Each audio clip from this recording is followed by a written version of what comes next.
Pascal.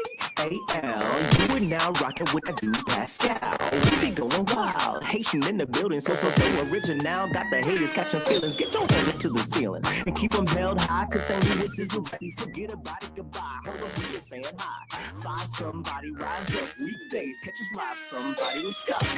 Welcome back. Welcome back. Welcome back. Welcome back, everybody.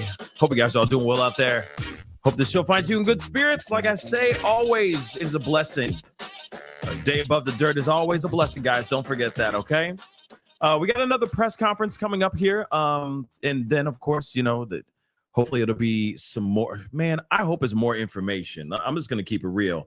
I really do hope this is some more information so that we can kind of either solidify or debunk some of the things that are going on in the internet streets, because y'all been talking. The internet streets have been talking indeed. There is a lot that's going on, and yeah, I'm really looking forward to breaking this all down and getting your thoughts on it big time. So if you can do me a favor, of course, hit the like button down below, hit that subscribe button, hit that follow button if you're watching on other platforms. Excuse me. Don't forget, hit that join button down below. Check out my PascalMerch.com. Check that out, okay? And, of course, I do have my GoFundMe still going on. We are still in the middle of production, shooting some things for this Christmas special. I don't know if you've been seeing, I've been putting a lot of behind-the-scenes footage out on my Instagram. It has been a crazy... Excuse me. It has been a really crazy weekend for me. A lot of red carpet events, a lot of red carpet interviews and all that. And we're going to be sharing a lot of that here very, very soon. I'll explain all that in just a little bit. You know, just give you guys a little insight on what's going on. Because your boy, like I said, has been working really, really hard. And shoot, I'm gonna need a vacation at some point here very, very soon. All right. Definitely burning the candle at both ends of the stick. But we're here. I'm here to give you guys the entertainment and the information that you need, okay? So we are waiting for this press conference. It's supposed to be happening very, very soon. In case you didn't know, in case you didn't already know, that's why we are here. You're reading it up here. Yeah. Today's a triple back, not a nickel back. Okay?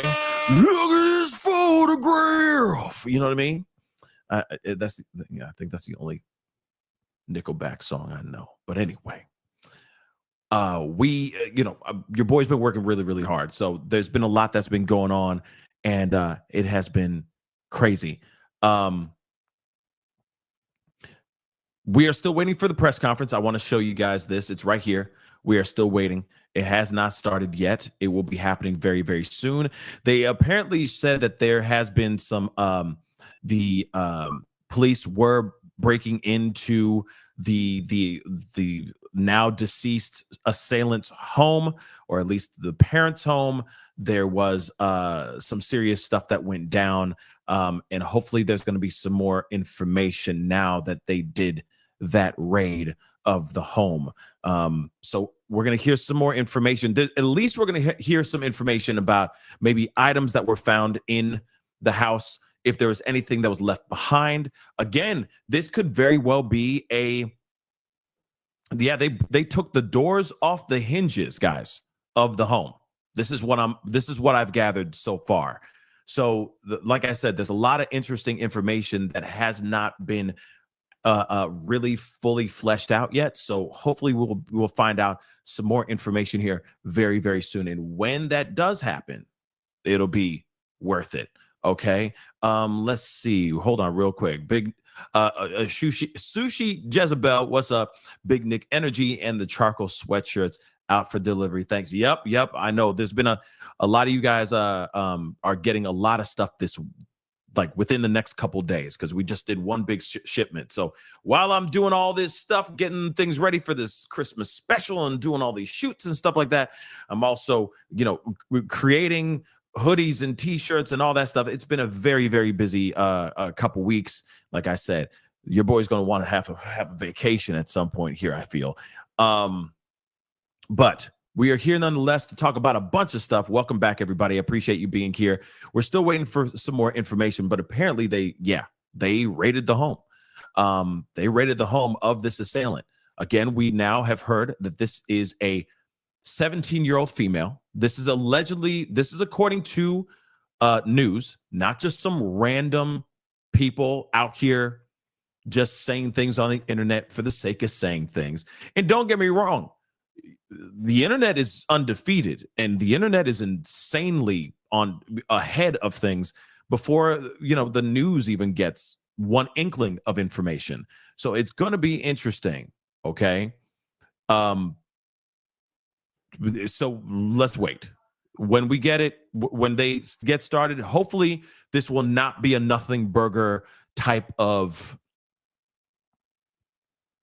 This better not be some type of nothing burger type of press conference. They better come in with the heat. And it's fine if they don't want to tell us the name. That's fine. They don't need to tell us names, not at all. But it's time that they say. It's time that they give us more information. They're obviously going to say it's a girl. It's all over the news now. So he's probably like, well, damn.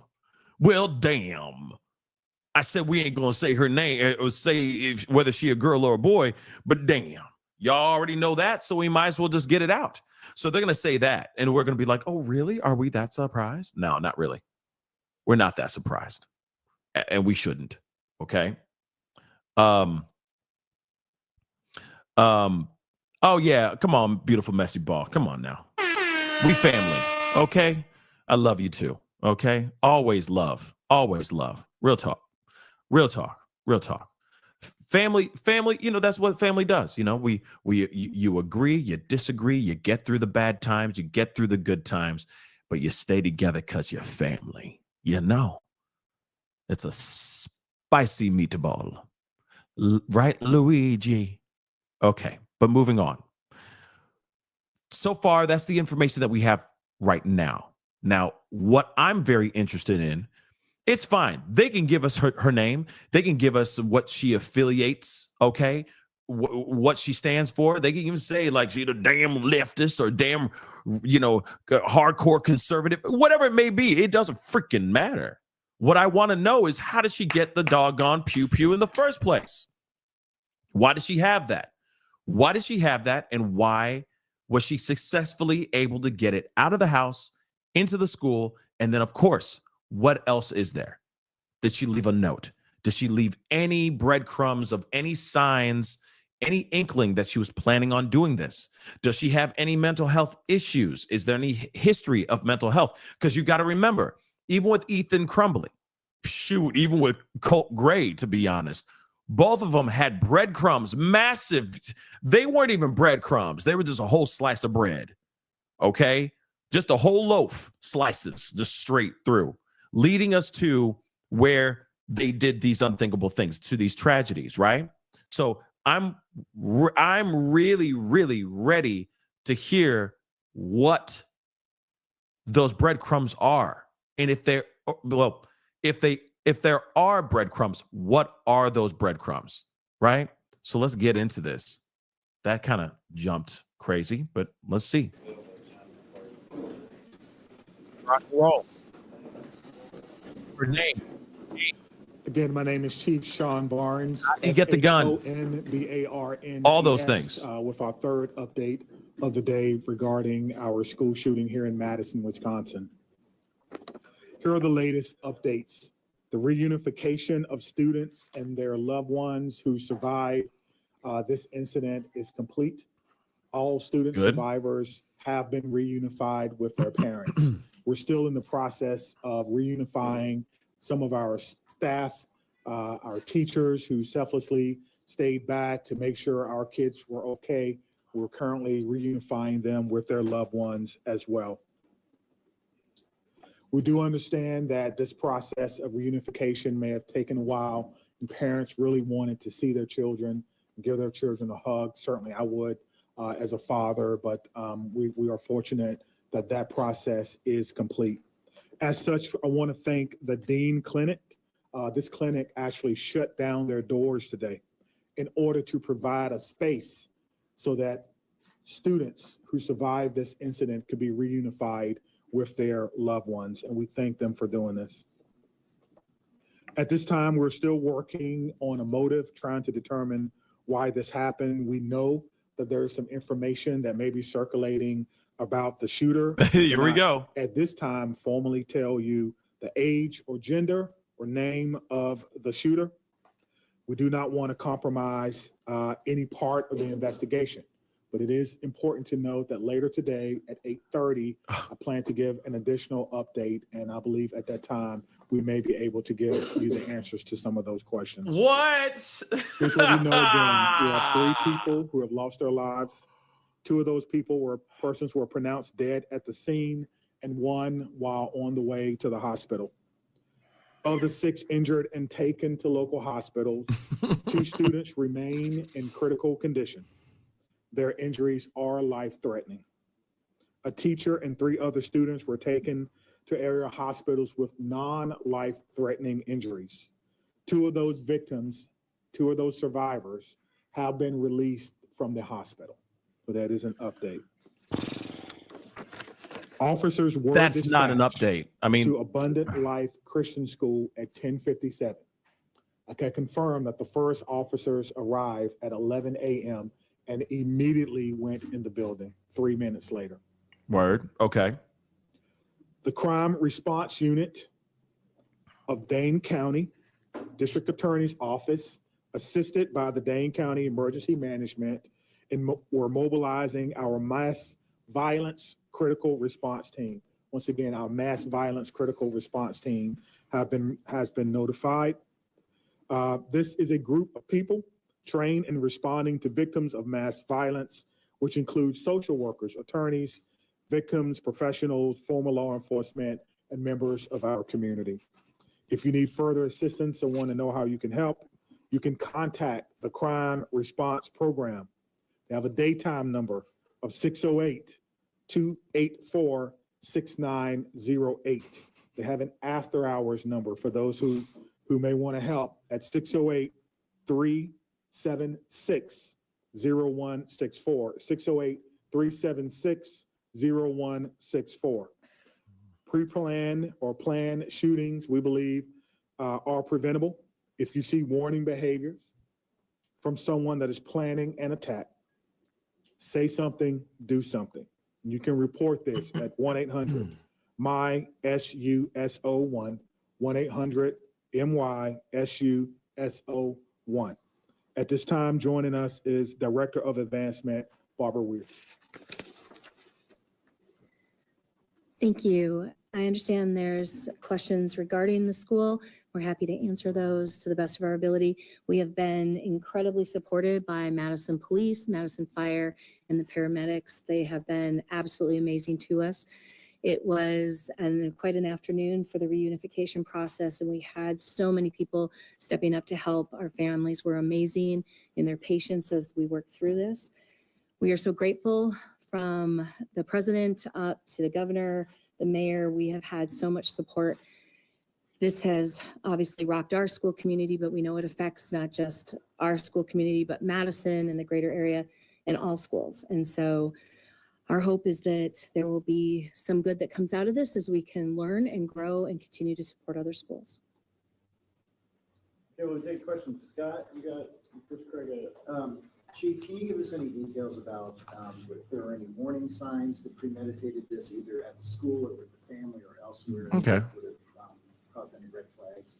Yeah, that's what the officers and detectives are working on now. Hopefully this afternoon at our 4th press conference, I'll be able to answer that a little bit further. But right now, I cannot tell you. They're still talking to parents who are cooperating. And so hopefully we'll be able to give you a more detailed response as to any warning signs or anything that we may have possibly known prior to this. All right, Maddie from WISC. There's been heavy police presence at a home on the north side. Can you confirm if that's related to this? I can confirm that it is related to this and everyone is cooperating. And so hopefully later today, If you stick around, we'll be able to give you more information about that and what we may have learned from that process. Again, this is a situation where students, teachers were injured and killed, and everyone wants to cooperate. Everyone wants to give as much information as they can so we can piece this together for our community. Door off hinges, by the way. See that? From Wisconsin Watch. Yeah, hi, Chief.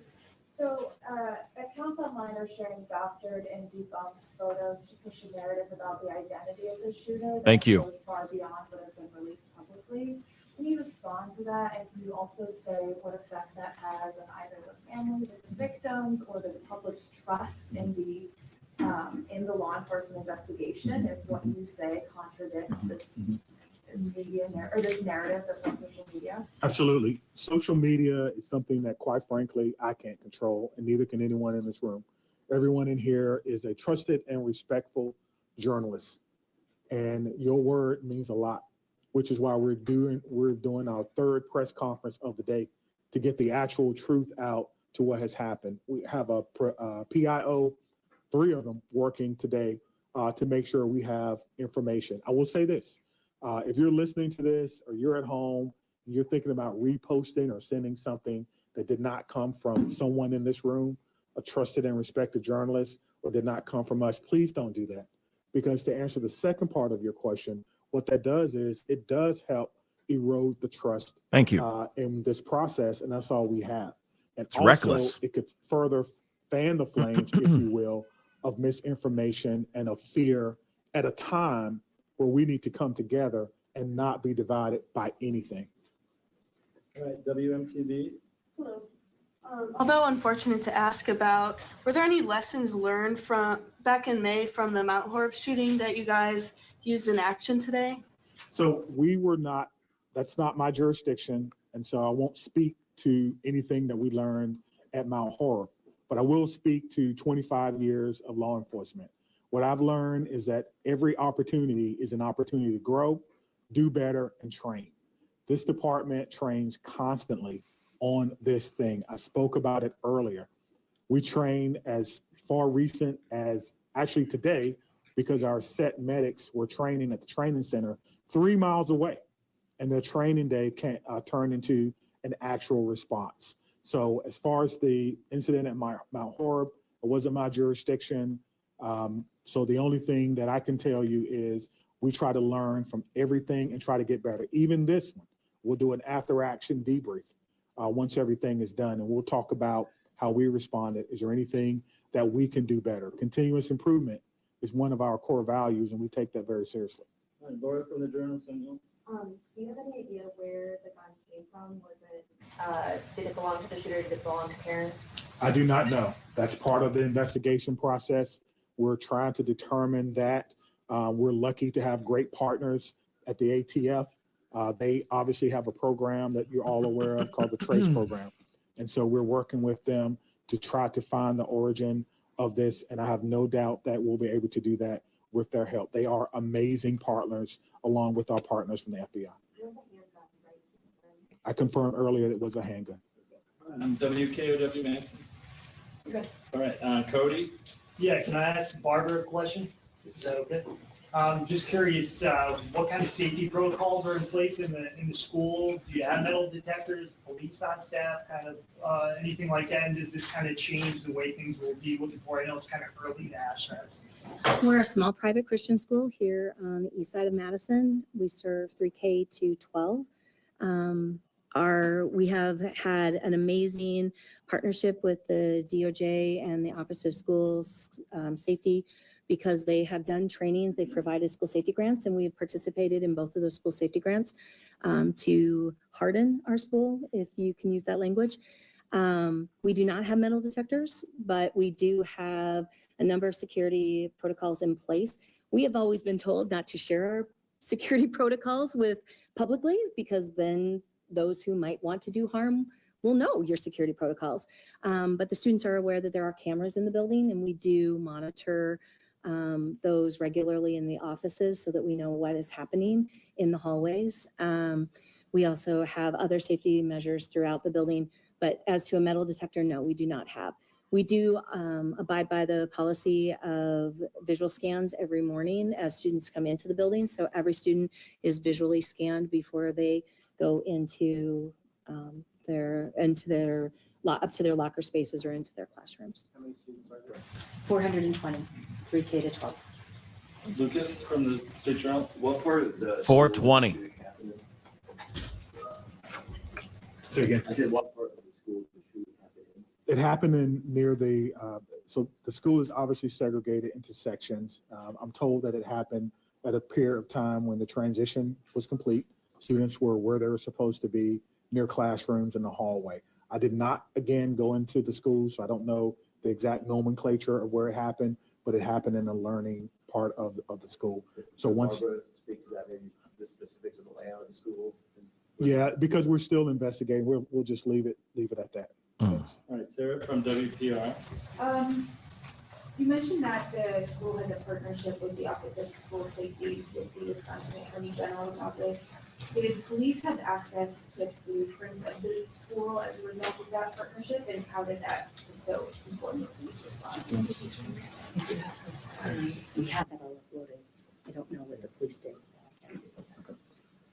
You want to? So Okay.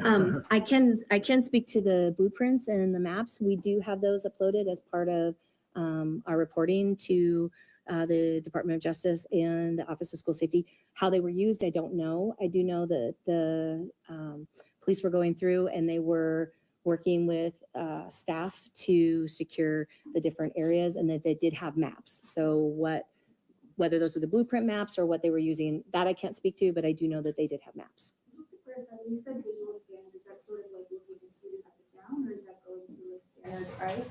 It's a visual scan where we look at the student to see if there's anything unique or unusual in them. All right, Ken from KPP. Sure. If I could get Barbara back real quick, I'm so sorry. I don't know if you've had a ton of conversations with parents or staff members today, but what is the prevailing thought or message that they wanted to impart to you or the administration? Sure.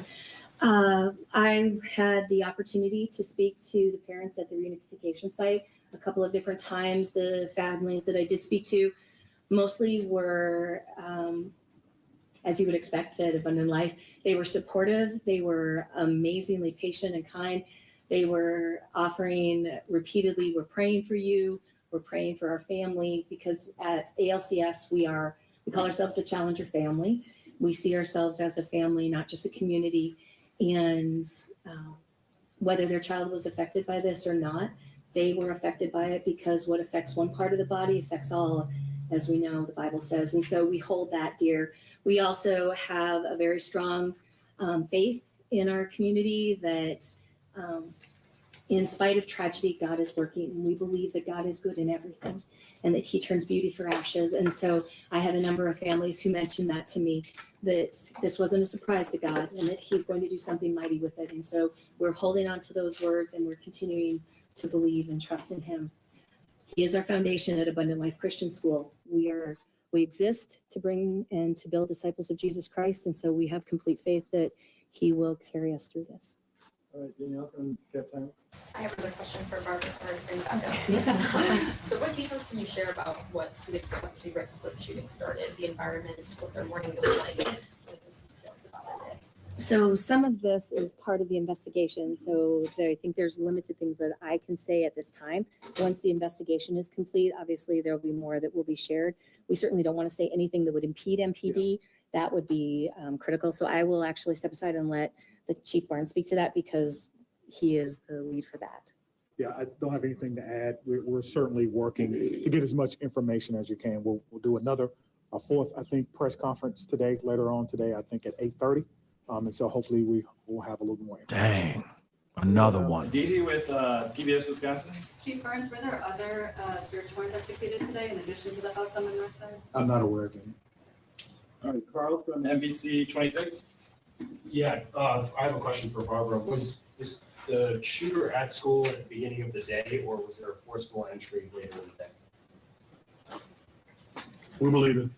I believe that's a good question. Yeah, we believe that the shooter was at school. We have no information that there was some type of breach to the school. Okay, Jenna from WMTV. MJ4? Yep, sorry. Okay, that's okay. Question for you, Barbara, if you don't mind.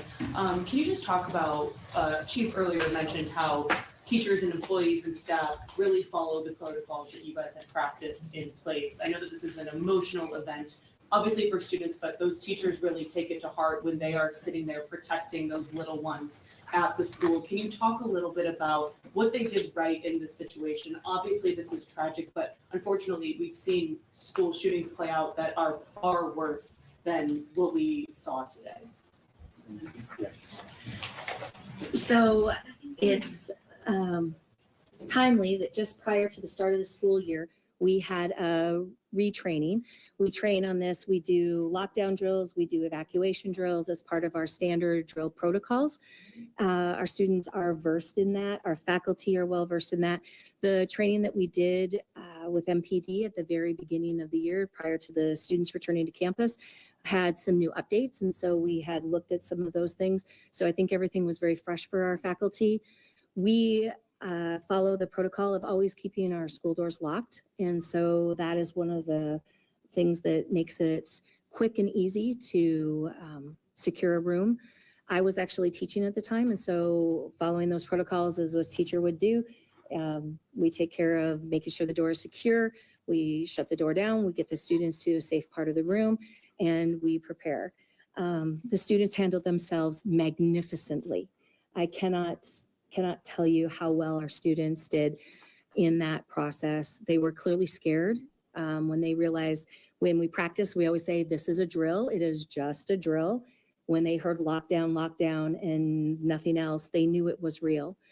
But they handled themselves brilliantly. And our faculty, kudos to them for following the protocols, keeping their students safe, doing what we have been trained to do. And so much credit of that goes to the Department of Justice and the Office of School Safety. We have been through a number of trainings by them and we follow their standards. And while we had never hoped to actually employ them today, they helped keep students safe. We have additional comment. I'm Trish Kilpin, the Director of the Office of School Safety at Wisconsin DOJ. And I just would like to reiterate something Chief Barnes had mentioned earlier, and that is that targeted violence is preventable. That when somebody conducts a school shooting, they don't simply snap. They don't just decide one day to engage in this egregious behavior.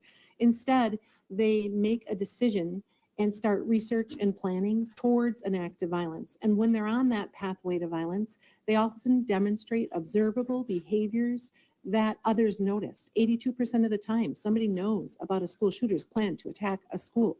So I encourage all in the community, students, parents alike, to report to Speak Up, Speak Out Wisconsin, our 24/7 call center, where we do receive concerns about planned school attacks and deliver them locally to local law enforcement and schools to intervene to prevent violence. Can you say spell your first and last name, please?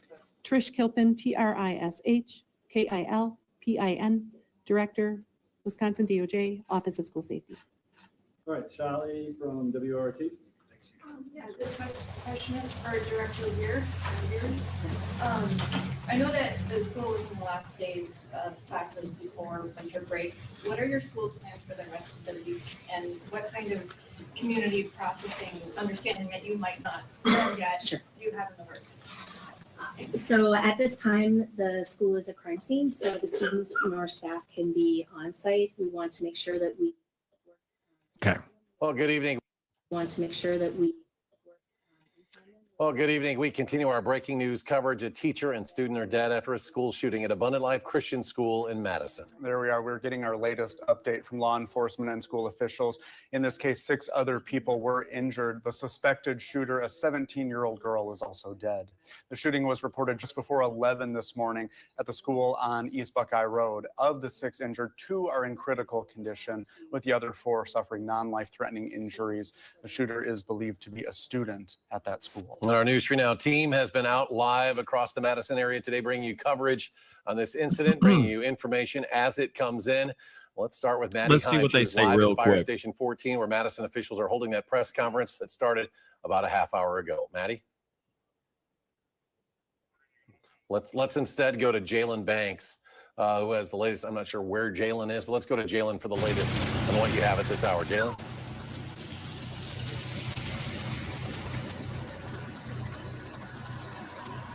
Anytime now.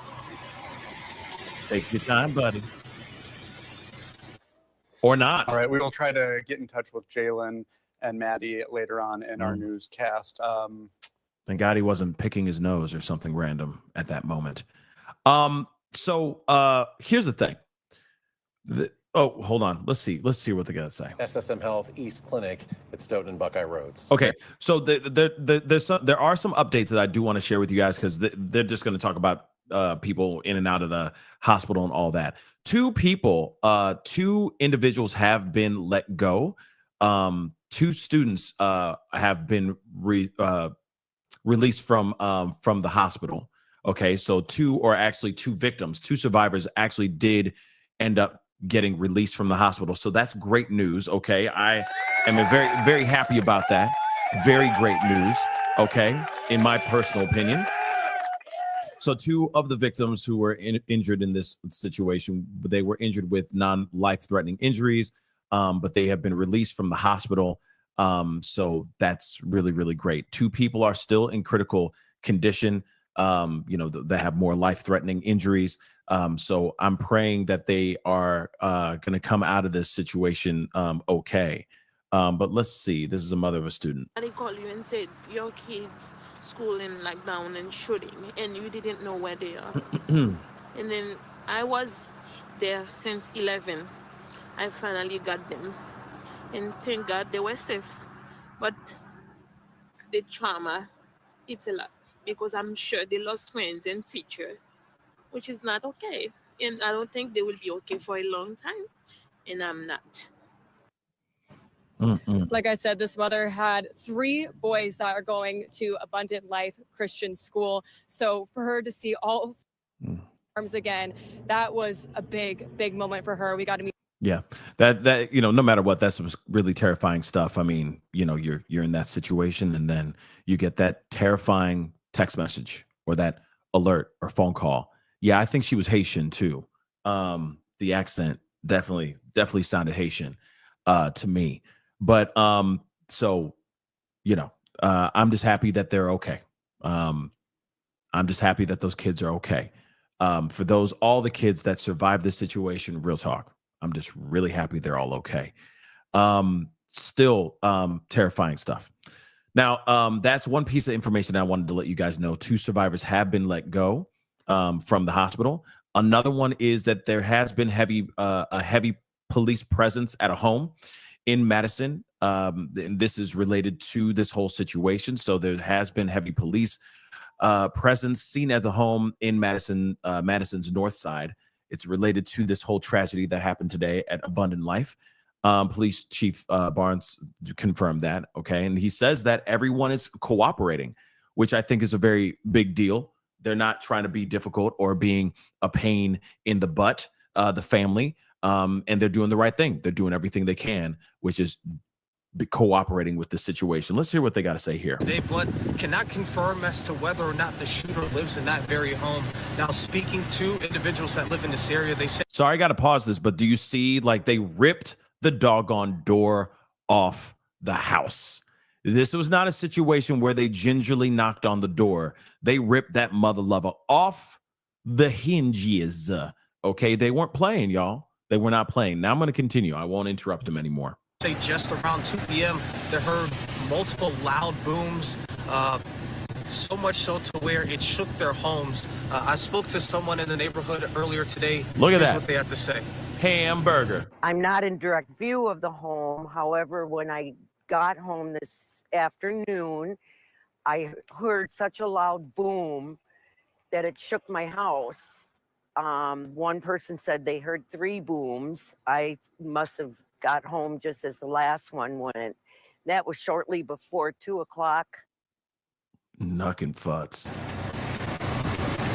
And the conversations that I've had with multiple people, multiple residents in this neighborhood, they've said that an incident like this is just unprecedented for this neighborhood. This is something that they would not have seen coming, a home being raided or invaded in this area. but we'll continue to keep you guys updated at home, both on air and online. I'm going to toss it back to you for now, Eric. Damn. Jalen Banks reporting from the. So let me just say this, okay? They weren't playing, which I don't blame them. They were not playing.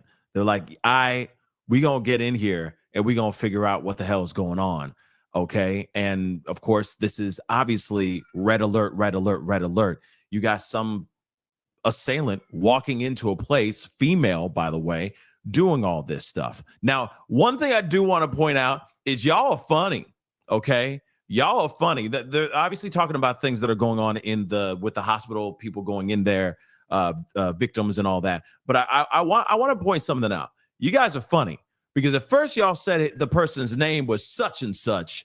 Now you're saying the person's name is such and such. See, this is the thing. It's a completely different first name now. At first, it was one name. Now it's something completely different. This is precisely why I say, let us wait until we get the information first before we start saying things. Now y'all are saying that she ain't 17. Now she's 15. You see what I'm saying? Y'all been sending me some crazy stuff too. And I'm going, hey, wait a second. Time out. Yo, stop the presses. Stop. Let's find out the information first. Ain't that funny? Because now we're hearing totally two different names. You can read the family chat. I'm not saying those names out loud, but you see them in the chat, and it's like, wait a second, what is it then? Who is it then? Everyone's like, no, it's such and such. No, it's such and such. Well, I heard she 15. I heard she's 17. Man, what did I say? What did I say in the other show? In the last show? What did I say? What did I say? Sometimes I'm right. Like I said, this broken clock can be right 2 times a day. Okay? Just so you know. Let's just wait until we get the information, shall we? You know for a fact we're going to get... Wait. I take that back. I say, you know for a fact we're going to find out the name tonight. We were supposed to find out the name this just now, and we still didn't get it. Which, by the way, yeah, we got a little bit more information, which I appreciate, but we all want the we want the meat and potatoes. We don't want the side items, okay? We don't want the appetizer. We want the mother-loving steak. We didn't get that. So hopefully we're going to get that steak at the 7:30 one, all right? But damn. But you see what I'm saying? Now all the information's going off kilter and people are saying different things and it's absolutely crazy. Saying different names, saying different ages and all that. We already heard from the news. Now the news could be wrong too, but the news said 17-year-old female. That is it. That's all we know. And then that's what he also said. The chief of police said, hey, yes, the internet is diabolical.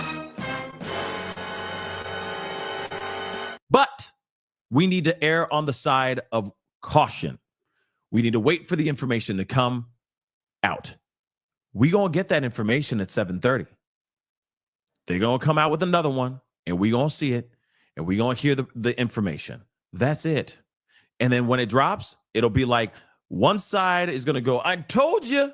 You know what I mean? Or it might be a completely different name. So let's err on the side of caution before we start spreading all this ridiculous misinformation out here in these streets. It doesn't help anything. It gets things murky. It gets things messy. And we're not here for that.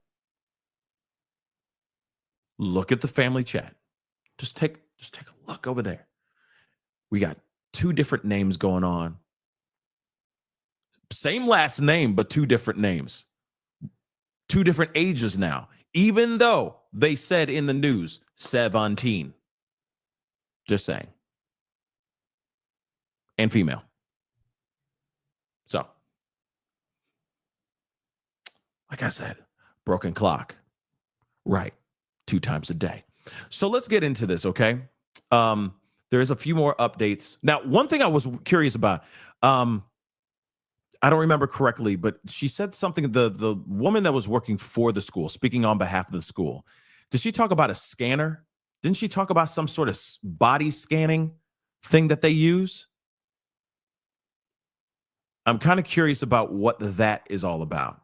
And are they using it on every student? That's one thing I'm kind of curious about. But we gonna talk about that. Camera scanner. Yeah, Donald. See, so that's what I'm worried about. That's what I'm wondering about as well. What that is all about, right? Like visual scanner. Yeah, what the hell is that? What does that mean exactly? So I'm kind of curious about that. I wish that they kind of explained that a little bit better, so I understand that. Yeah, Glenda, I'm wondering what the hell that is too. What be body scanning? The hell that be? So I'm scanning somebody's body by just looking at them up and down. So what's a body scanning thing? You know what I mean? Face scanning? Maybe. That's something that doesn't make any sense to me. But real quick, Nurse for God, thank you so much for gifting 1. Rianne, thank you so much for gifting 2. That's 3 new people that just got gifted. Please pay it forward. Do something positive. Those ladies just did something really beautiful and, gave you some positivity. So just pay it forward. All right. That's all I ask. Nikki, thank you so much for being a member for the past 43 months. Damn. That's amazing. Thank you so much for being a member. And thank you so much for always holding it down for this long. Damn, that's amazing. Thank you so much for your support. Much love to you, Pascal. Much love to you too. All right. Thank you so much. Now, there is a few updates. Let me just grab these here really quick. ATF is helping police to trace this particular weapon that was used in this tragedy. So ATF is working with the Madison Police Department, MPD, to help find out how this particular assailant was able to acquire this particular piece. I think that's a big piece, a big deal. Unless it was like Papa's stuff, Mama's piece. You see what I'm saying? So I am kind of curious about it. Like I said, until we actually know everything, we need to err on the side of let's wait until we actually have the information first before we jump down some crazy, useless rabbit hole and find ourselves somewhere with ancient aliens. It's not going to get us anywhere. Doesn't get us to the facts. So let's wait. But that is something that I think is very interesting. Where did this stuff come from? Where did she get this handgun? All right. So that's part of the investigative process. He said at an evening at this particular news conference. All right. And they have a trace program, and the FBI are amazing partners. So they say Barnes, the chief, has said they believe this monster was a teenage student, which we have already known by now. News has already come out letting us know that this particular person is indeed female. And now it's starting to be told that this is a teenager around 17 years old. Like I said, a lot of y'all are saying different numbers and a lot of y'all saying different ages, but we'll find out what happens here very soon. Okay. Of course, they say the students did a really, really great job in responding to this whole situation, which I am really happy about that too. Like they knew what to do. They handled themselves as the woman that was speaking on behalf of the school. She said that they handled themselves magnificently. I think that's amazing, right? They handled the situation. They did what they needed to do. And, that got people safe. That got people away from harm and kept as many people as they could possibly keep safe. And I think that's really, really beautiful too.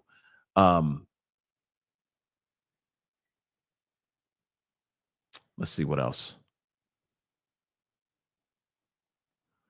But see, that's the other piece. They haven't really given us a play-by-play on everything. They say 10:57 a.m. This is when they got the phone call. 3 minutes later, first cop was inside the school, right? Running straight into the school, which is amazing. 3 minutes later, that's pretty damn quick.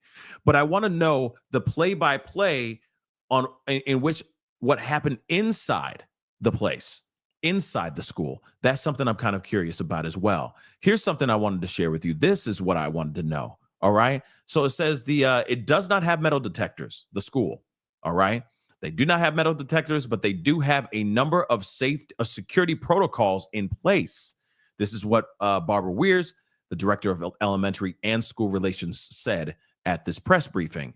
While she said, I guess, Weirs, while not sharing any specifics on what those protocols are, said there are cameras in the hallways that are monitored regularly in the office. See, that's when I heard that. I was like, what does that mean exactly?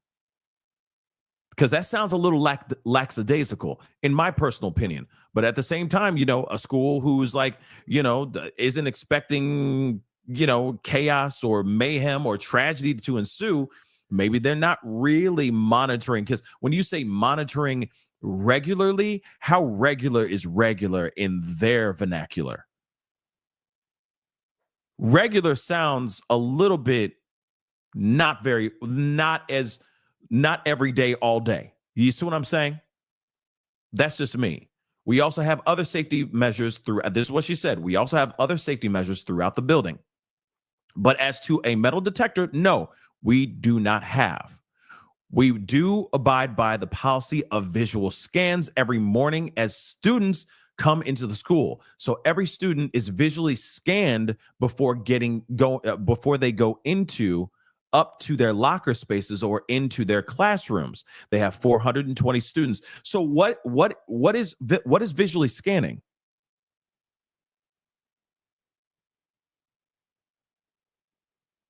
You see what I'm saying? What's visually scanning? And being vague about it makes me have more questions instead of saying we have a protocol and this is what we do, so on and so forth. Yeah, Glenda, it sounds like glorified, Michael Jackson, ear. Aaron, ear, present. You see what I'm saying? It feels a little bit like, yeah, Creole lady saying biometrics. Like what they scanning to make sure they ain't got no random virus. Like I said, it just seems weird. Visually scanning before they go up to their locker spaces or into their classrooms sounds like, to me, very lackadaisical. That doesn't sound like a, you know what I mean? It's not like they're looking at them like, okay, you are Michael Jackson, right?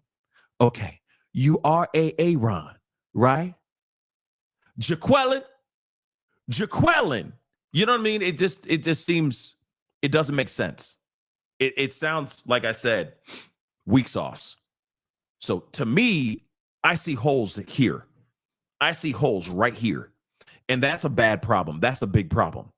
Because if it was a situation where like they're stitched all the way up and they do not play, and let's just say there is no metal detector, but they don't play, they scan through the bags and do all that stuff, then one, that could prevent a tragedy from happening, but also it can give them more of more. I feel like it would be like, wow, she just slipped right through these people.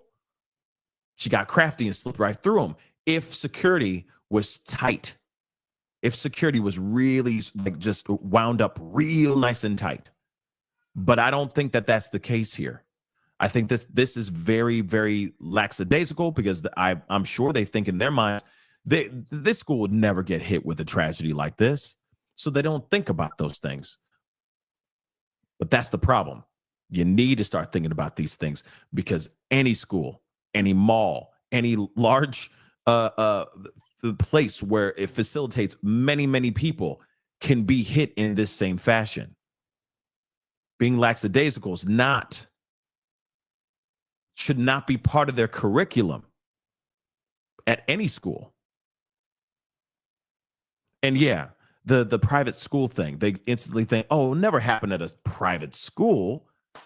Yeah, they'll do it at these public schools, but they never do it over here. We take care of our kids, so on and so forth. We different. Right, Jaqueline? So interesting stuff, guys. So they did have an active tragedy training just at the beginning of the academic year, which is good. You know, just a quick refresher. This is what we do, so on and so forth. I think that's really important. Okay.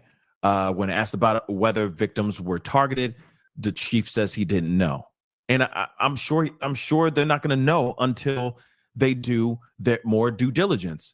Apparently, there's going to be another press conference here very, very soon at 7:30. I'm going to try to get on. I'm going to try. I can't make any promises, but I damn well try. I damn will try. Okay. But like I said, the information we have right now it's mid at best. One thing I do see though, which sticks out to me like a sore thumb, which I feel like this is the issue every single damn time, is how the school responded. Now you can look at me and say I'm crazy, but if you see that, something about it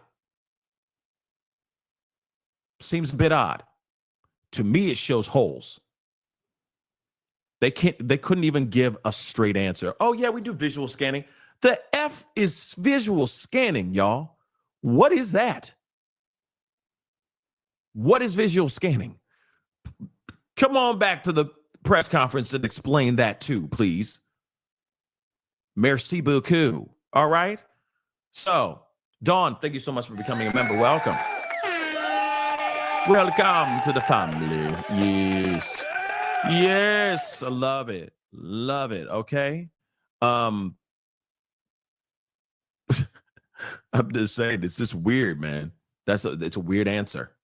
And I'm not sitting here saying it's all the school's fault, but you'd think that they would learn from other schools' mistakes to really stitch up security, really stitch up safety protocols. Sure, you don't have to have a metal detector. Do you think a metal detector is going to stop everything from coming into the school? Hell to the no. We live in a world where if there's a will, there's most definitely a way. So, sure, it'll stop a bunch of things, but it won't stop all. But at the same time, if you don't have the metal detectors, but then you're just doing, periodical, like every sporadic searches and stuff like that, that doesn't stop anything. That doesn't slow anything down either.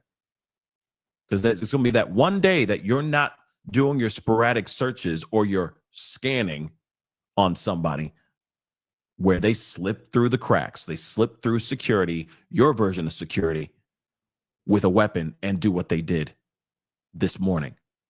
Like I said, I'm not trying to throw the school under the bus. All I'm saying is that there's definitely things that need to start being implemented in these schools. And why does it take 300 attacks on schools for any of these schools to start figuring, oh, maybe we need to tighten up our security? I get it. You don't want your kids to feel like they're going to prison. That's not fun. But you need people to be safe. That's it. So that seems a bit odd to me. Obviously, the more information, you mean the police are interviewing the parents tonight? Or you mean like News Nation is interviewing the parents tonight? That'd be some wild stuff. If they're already going, yeah, we'll go on a show. We'll talk about our daughter. That'd be okay. Police, thank you, Gemini. I was about to say, damn, Banfield working fast out here, cabrón. But still, and then I'd be side-eyeing the parents, like, why you want to be on national TV right now? You know what I mean? You really want to be on national TV after what your kid did? I'm hiding. Sorry. So I feel like we should have already learned from the very first one to start stitching things up, stitching a lot of things up security wise. But hopefully people will learn Now. They need to start doing that now. Every school, I believe, every school throughout the country should have a meeting immediately. Sometime this week. Very immediate, mandatory meeting where you talk about security and you start stitching it up. I know it costs more money and stuff like that, but hey, do some bake sales. I don't know. Do something. Put something together. Raise some money so that you have more funds for some security, because it's getting crazy out here, and that's what needs to be happening. Period. And we need to start learning from these things so we can stop these things from happening. This keeps going on and on and on. And then it's like, it's the parents' fault. It's the school not doing enough. It's the this, and the this, and the this, and the. It's like, when is it going to stop? It's the same cycle, y'all. It's the same story. It's just a different set. Same movie, same script, different set, different supporting actor. You see what I'm saying?